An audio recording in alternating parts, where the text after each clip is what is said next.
How about our paintedautoparts.com Motorheads of the Week? This time coming to you from the Netherlands. Two guys named Tom and Hytec say that they've been hooked on classic American cars since they were just 5 years old.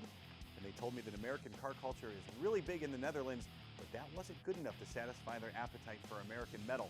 In 2018, they made their first visit to the United States, and when they got to California, they were in classic car heaven. Tom and Hytec founded Classic Cars Gallery, and if you look them up on the socials, you'll find great photos and videos of some gorgeous classic American cars and trucks. Man, those things are beautiful.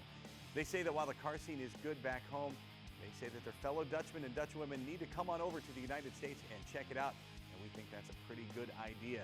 To Tom and Hytec, we say bedankt.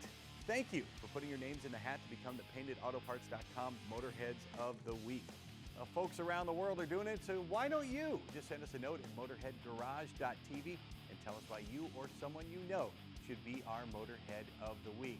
Still lots more to come here on Motorhead Garage, presented by Dragonfire Tools.com. So come on back, or to our friends in the Netherlands, kom alsjeblieft terug.